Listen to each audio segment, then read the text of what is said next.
Hola chiquirines, acá el profesor Sebastián de Los Ángeles. Vamos a hablar sobre técnicas de planificación. Vamos a hacer una introducción. Vamos a hablar un poquito sobre qué implica la planificación de un proyecto. La planificación es sumamente importante para un proyecto. Es probablemente uno de los pasos más importantes en el proyecto que no involucra la construcción del objetivo en sí del proyecto. Pero es tan importante que si no la realizamos es como si ni siquiera intentáramos hacer o alcanzar ese objetivo. Hay un dicho en inglés que dice, if you fail to plan, then you plan to fail. Significa más o menos en español que si fallas en planificar, o sea, si no planificas, entonces es como si planificaras para fallar. Eh, la planificación es sumamente importante y uno de los principales motivos por los cuales los proyectos fallan es, es cuando no hay una planificación adecuada para el desarrollo del proyecto. Muchas veces uno en el afán de completar el proyecto, uno quiere ponerse a hacer cosas, ponerse a construir, pero si uno no tiene claro lo que va a construir, ni cómo, ni con qué, uno está apuntando directamente con ese afán, con ese ímpetu que no está controlado, que no está bien dirigido, uno está apuntando hacia el fracaso en su proyecto. Porque un proyecto que no tiene ninguna planificación, como se dice, está pidiendo el fracaso ya desde su inicio. Es importantísimo tener alguna forma de planificación, ¿verdad? Cuanto más pensada la planificación, mejor, ¿verdad?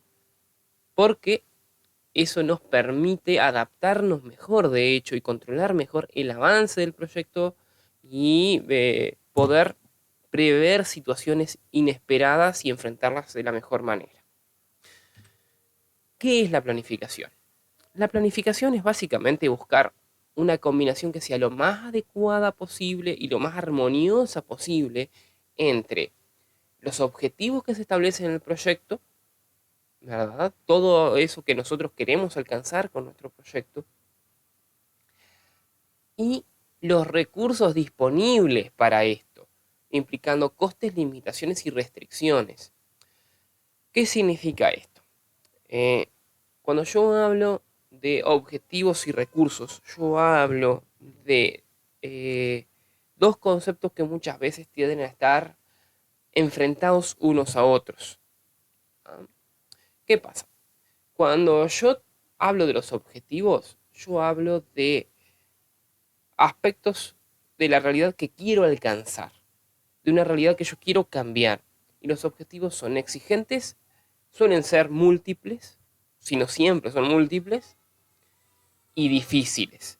¿Por qué un objetivo hay que construirlo? Un objetivo hay que eh, transformar la realidad para que llegue a ser real, ¿verdad? Hay que tomar materia prima y que, que puede ser desde conocimiento a, como en el ejemplo de la casa que utilizamos muchas veces, ese montón de ladrillos, arena y Portland y otros materiales de construcción, transformarlo en una casa.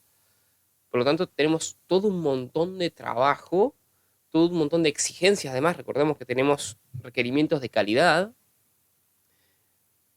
Entonces, esos detalles hacen que los objetivos tengan estas tres características: de exigencia, de multiplicidad y de dificultad en el proceso de la construcción.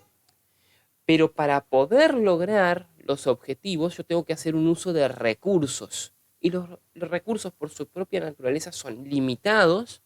No tenemos recursos infinitos, particularmente un recurso que no tenemos es tiempo. En un proyecto nunca tenemos tiempo suficiente en un proyecto. Son costosos, ¿verdad? Es difícil conseguir los recursos inicialmente, es difícil mantenerlos, es difícil conseguir más recursos, ¿verdad? Exigen un sacrificio de nuestra parte y son rígidos. ¿Qué significa esto? Los recursos nos exigen a nosotros que los trabajemos de una determinada manera con, y no de ninguna otra. No podemos, los recursos no nos permiten trabajar de la forma en que nosotros querramos, sino que nos obligan a entrar en una cierta cadena de producción, una cierta metodología de trabajo para que los recursos puedan llegar a ser los objetivos. Es decir, con la combinación de los recursos se transforma en el objetivo.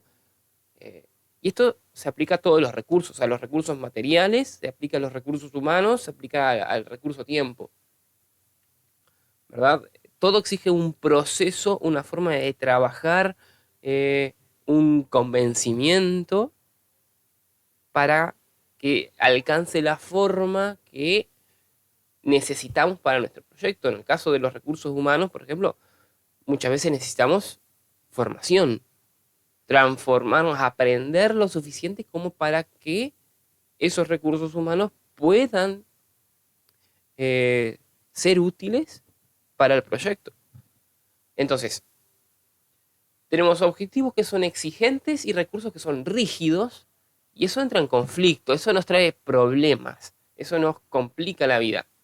Entonces ahí tenemos el problema central de la planificación, de que no, la transformación de recursos en objetivos no es directa, sino que entran en conflicto entre sí.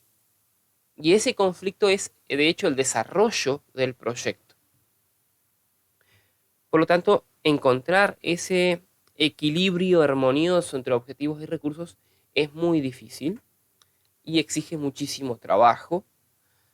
Y es fundamental, por lo tanto, que nosotros nos tomemos ese trabajo al inicio del proyecto con mucha seriedad. ¿Cómo vamos a planificar un proyecto? ¿Cuáles son las características de la planificación de un proyecto? En primer lugar, es lo primero que hay que hacer. Es la primera tarea de todo equipo en cualquier proyecto. Si no se realiza esta tarea, la planificación, el proyecto no comienza. ¿Ah? Eso que no quede en duda. Podemos pensar, vamos arreglándonos, los zapallos se arreglan por el camino, pero lamentablemente no es tan así. Hay cosas que sí se pueden ir pensando en el camino, pero hay otras que no. Hay que tenerlas claras, hay que tenerlas bien definidas, hay que saber hacia dónde vamos, qué queremos conseguir y cómo. Por lo tanto, tenemos que planificar, si no, el proyecto va encaminado al fracaso y esto no es una exageración. La planificación además tiene que ser ágil y dinámica.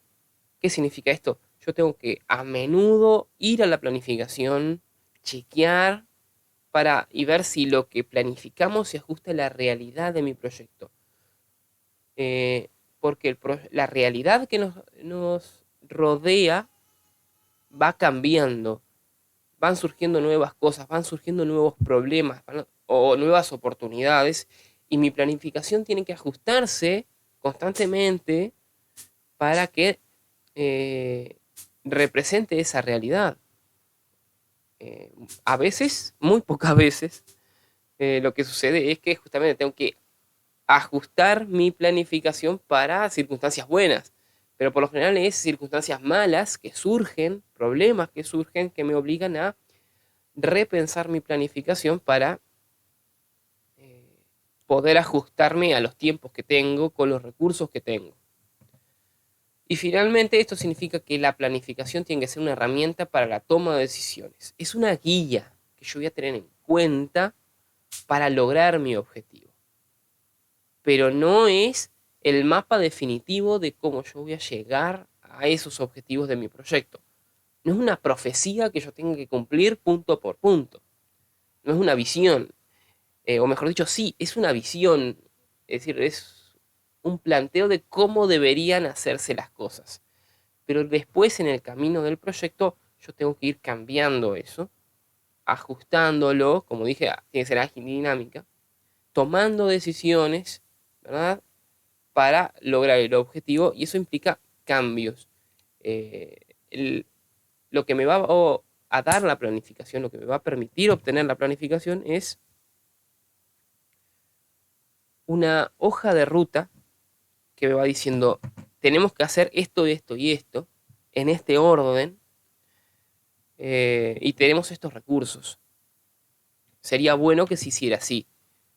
Eh, pero va a llegar momentos en que vamos a tener que tomar decisiones en cuanto, bueno, no tenemos estos recursos ahora, pero tenemos todavía que hacer esas tareas. ¿Cómo las vamos a hacer? ¿Qué recursos existen en este momento y cómo podemos aplicarlos? Y vamos a tener que tomar decisiones en cuanto a eso. Y la planificación es justamente lo que nos ayuda a entender dónde estamos. ¿Cómo vamos a hacer la planificación? Vamos a plantearla por fases. La fase cero de una planificación es los objetivos. Y es un requerimiento, ¿por qué fase cero? Porque es un requerimiento previo. Yo antes de empezar la planificación tengo que haber definido con claridad los objetivos y los límites de mi proyecto. ¿Ah? Los objetivos, por supuesto, es a lo que yo quiero alcanzar. Y los límites es cómo debe ser y cómo no debe ser mi proyecto. ¿Qué no va a incluir? Yo tengo que ser claro que no va a incluir mi proyecto. ¿Verdad? Porque la idea de mis objetivos en mi proyecto es que sea claro y preciso para que no haya ambigüedades, para que no haya dudas acerca de qué es lo que estamos queriendo construir. Si yo digo, yo quiero construir una casa de 2 pisos, ¿verdad? Con tantas habitaciones, eso tiene que quedar claro, ¿no? Que va a haber, eran 4 o 5 habitaciones, no, son 5 habitaciones, ¿verdad? Eso tiene que estar bien claro. Un plano de construcción no es ambiguo, dice exactamente qué se va a construir, dónde y con qué materiales y con qué características. Por lo tanto, estamos hablando de objetivos bien establecidos, bien definidos, precisos, caracterizados, ¿verdad? Y eso toma tiempo también del equipo que tiene que sentarse y decir, bueno, ¿qué vamos a construir y cómo va a ser? ¿Verdad? En todo esto, perdón, entra aquello que vimos en ADA de pensamiento de diseño. Toda esa fase de inmersión en el problema y de ideación entra en esta fase, ¿verdad? En la cual definimos objetivos y los límites del proyecto, ¿verdad? Acá es donde nosotros planteamos, ¿verdad?, cómo queremos hacerlo. Y finalmente, estos objetivos tienen que ser muy bien debatidos dentro del equipo porque tienen que ser aceptados de forma unánime por todos, porque necesitamos el apoyo de todo el equipo. Necesitamos que todos estén comprometidos con esos objetivos, que todos estén dispuestos a apoyar estos objetivos, ¿verdad? Y a poner toda la carne en el asador, como se suele decir, ¿verdad? Todos tienen que estar de acuerdo con qué es lo que se va a hacer y cómo. Y en esto tenemos que recordar la triple naturaleza de los objetivos. Un objetivo está formado por resultados, ¿verdad? ¿Verdad? ¿Qué quiero, pero cómo lo quiero? Costos, ¿qué quiero, pero cuánto me va a costar? ¿Cuánto hace falta para obtener esto? Y plazos, ¿qué quiero, pero cuánto me toma eh, obtener esto? ¿Verdad? O para cuándo tiene que estar. Estas tres patas de la naturaleza de un objetivo son fundamentales y siempre tienen que estar presentes, siempre tenemos que estar teniéndolo en cuenta en la planificación, ¿verdad? Y en los objetivos. Tienen que estar claro cuándo queremos lograr esto. La fase 1 de la planificación, una vez que tenemos bien claros los objetivos, es qué es lo que hay que hacer para alcanzarlos. Son las actividades. Uno tiene que tener una idea de qué es lo que va a hacer, cuál es la serie de pasos que uno tiene que tomar para lograr el objetivo, ¿verdad? Porque eso es lo que va a trazar mi hoja de ruta. Entonces tenemos que pensar en tres cosas. Primero, ¿qué vamos a necesitar para esta tarea? ¿Verdad? ¿Cuáles son los recursos necesarios? Eh, porque si no, vamos a llegar a un punto en que vamos a descubrir que no tenemos los recursos necesarios o que empezamos algo y no tenemos cómo terminarlo. Es importante tener, por lo tanto, los recursos bien definidos. Tenemos que hacer un manejo de tiempos, intentar precisar de la forma más, lo más definida que podamos, cuánto tiempo me toma cada tarea. Porque justamente tenemos que ajustarnos a tiempos, a plazos. Y finalmente, asignar gente a estas tareas.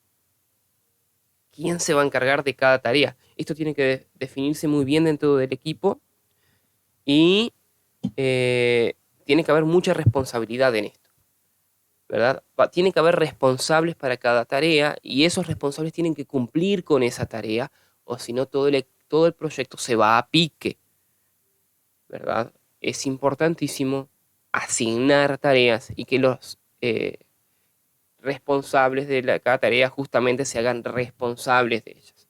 Es muy común en los equipos que un compañero se hace responsable por una tarea y no la cumple o la cumple de forma incompleta. Tengan muchísimo cuidado con eso. Cuando hablamos de trabajo en equipo, es trabajo en equipo. Yo hago mi tarea y la pongo a consideración del equipo para que me dé el feedback, el retorno, diciendo, bueno, no, mira, falta esto, quedó perfecta, nos podés ayudar en esto otro, ¿verdad? Y ahí vamos ajustando justamente las actividades. ¿Cómo armamos las actividades? Lo primero que ustedes tienen que identificar es las macroactividades, o sea, las que cumplen con objetivos concretos del desarrollo. ¿Qué necesitamos construir? ¿Qué hace falta? ¿Qué cosas concretas hacen falta? ¿Verdad? Entonces tenemos esas macroactividades que tienen que ver con los objetivos bien definidos del desarrollo. Las saco directamente de los objetivos del desarrollo. Entonces, a esas macroactividades empiezo a dividirlos en tareas puntuales cada vez más fraccionadas, hasta obtener tareas bien puntuales, bien específicas, asignables y medibles. Y yo puedo decir, esto, ¿podés hacerte cargo? ¿Cuánto tiempo te toma? Y que la persona pueda decir, esto me toma tanto tiempo. Entonces, con todas esas tareas, yo tengo que hacer un listado en la cual establezco quién se hace cargo y cuánto tiempo le toma. Me va a dar los totales de recursos requeridos por las macroactividades. Es muy difícil saber, por ejemplo, bueno, hacer una interfaz gráfica, ¿cuánto tiempo me va a tomar? Es muy difícil de saber. Pero si yo digo, bueno, yo necesito hacer los botones para todo esto, ¿cuánto tiempo te tomaría hacer todos estos botones en todas estas ventanas? ¿Verdad? O en esta ventana. Entonces la persona sí le puede decir, bueno, esto me toma un día, 2 días. Entonces ya tenemos una idea mucho más fina, mucho más ajustada del tiempo de una tarea. Si hacemos eso para todas las actividades, ¿verdad? Que esto se va ajustando todo el tiempo, se va modificando todo el tiempo, ¿verdad? Yo tengo una forma mucho más fácil de saber los recursos requeridos por todo el proyecto. Tengo una idea mucho más aproximada, mucho más definida, ¿verdad? De cuánto me va a tomar hacer todo. Porque hago la suma de todo lo que estime y tengo el resultado final y puedo decir, bueno, esto me va a tomar tanto tiempo. Finalmente, la fase 2 es la diagramación, que es justamente plantear esa planificación de actividades que yo hice en un diagrama. ¿Por qué hay que plantearlo en un diagrama? ¿Por qué no en una hoja que diga paso 1, paso 2, paso 3, paso 4? Bueno, por motivos de gestión. Porque además, y por un tema de visualización de lo que tenemos que hacer. Un diagrama de actividades bien desarrollado permite que nosotros como equipo visualicemos y controlemos el avance de lo que estamos haciendo. Además, nos permite identificar bien claramente las actividades que tendríamos que estar haciendo y cuáles actividades tenemos que hacer. Y también ver qué actividades son urgentes, o sea, qué es lo que hay que hacer ahora, que necesitamos ya, cuáles son necesarias, o por ejemplo, qué es lo que hace falta para seguir al próximo paso y cuáles pueden esperar. Vamos a encontrarnos con actividades que, si esto es necesario, es importante, pero no es urgente, no es necesario todavía. Puede esperar un poquito, podemos dejarlo un poco más para adelante porque no constituye algo vital para el proyecto, ¿verdad? Detalles que eh, pueden esperar un poquito, podemos dejarlos sobre el final del proyecto para ajustarlos bien, pero hay cosas que tienen que ver con la funcionalidad básica que tienen que completarse, tienen que estar funcionando. Si eso no funciona, no funciona todo el proyecto, por lo tanto es urgente y necesario. Una diagramación de la planificación me permite justamente ver todo eso y permite que todos nos demos cuenta, todos en el equipo nos demos cuenta de dónde estamos parados. Con solo verlo y sacar unas cuentas, uno se da cuenta, estamos bien o estamos muy mal, ¿verdad? Entonces es importantísimo tener una diagramación porque transmite a todos el mismo mensaje, ¿verdad? Y nos permite a todos estar en la misma onda en cuanto a cómo tenemos que trabajar, dónde estamos parados y qué hace falta. Que es una herramienta muy útil para el líder de equipo, no tiene que convencer con argumentos, simplemente mostrar, miren, estamos acá, tendríamos que estar acá.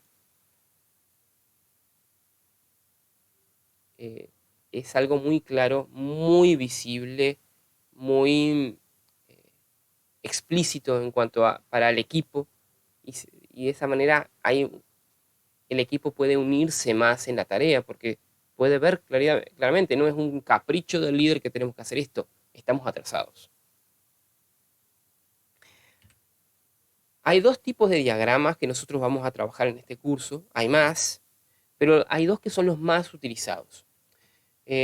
No son estos diagramas, no son opcionales en cuanto a que tienen que estar en la documentación. Luego vamos a ver que vamos a utilizar una herramienta que nos permite hacer los dos en un solo paso, ¿verdad? Pero son importantes conocer a los dos cómo funcionan. Por un lado vamos a tener el primer diagrama que hay que hacer en papel, ¿verdad? Esto como siempre empieza en papel, que es el diagrama de PERT. Cómo hacer estos diagramas lo vamos a ver en la próxima clase. Que el diagrama de PERT establece actividades, la duración de cada una y las prelaciones entre las mismas. O sea, qué tareas dependen de qué otras. Básicamente, yo no puedo poner el techo si no tengo las paredes y no puedo hacer las paredes si no hice los cimientos. Entonces hay tareas y actividades que tienen que completarse para poder pensar en iniciar una nueva, ¿verdad? Vamos a ver cómo el diagrama de PERT nos permite justamente establecer las actividades, la duración de cada una, ¿verdad? E incluso me permite calcular cuánto tiempo libre puedo llegar a tener, ¿verdad? Y cuál es el tiempo mínimo el tiempo mínimo y máximo que me puede tomar el proyecto, ¿verdad? Eso es lo que se llama determinar el camino crítico y es importantísimo para tener una medida de lo que estoy haciendo. Otro tipo de diagrama que vamos a utilizar es un diagrama de Gantt, que el diagrama de Gantt me permite establecer las actividades ya en el calendario, me permite establecer los responsables de las mismas, también me permite establecer dependencias o prelaciones entre las actividades, bueno, qué actividad depende de cuál otra, pero además me permite establecer cuándo y cómo debe comenzar esa tarea con respecto a la otra y qué recursos son necesarios. Queda clarísimo, ¿verdad? Y si no queda, lo voy a dejar muy claro ahora. Yo primero hago el diagrama de PERT, ¿verdad? Me planteo un diagrama de PERT para luego hacer el diagrama de Gantt, porque el diagrama de Gantt yo tengo que tener una idea de las duraciones de las actividades que lo establezco en el diagrama de PERT. Lo que me permite el diagrama de Gantt es justamente controlar el avance en tiempo real, ponerlo sobre un calendario ¿verdad? Y ir viendo cómo estamos avanzando. PERT me permite ver qué tengo que hacer, Gantt me permite ver cuándo, quién y con qué, ¿verdad? Entonces con eso yo puedo controlar el avance, el trabajo del equipo y el consumo de recursos para ver si me estoy quedando en rojo o no. Entonces con estas dos herramientas, que son el diagrama de PERT y el diagrama de Gantt, nosotros vamos a armar nuestra planificación. Pero eso lo vamos a ver en la clase que viene, que vamos a aprender el uso de una herramienta gratuita que nos va a permitir pasar de un diagramado de actividades que yo hice a mano, pasarlo a la computadora y tener un control de eso directamente en la computadora y generar los dos diagramas de forma automática. Bueno, chiquilines, esto es todo por ahora. Nos vemos en la próxima clase.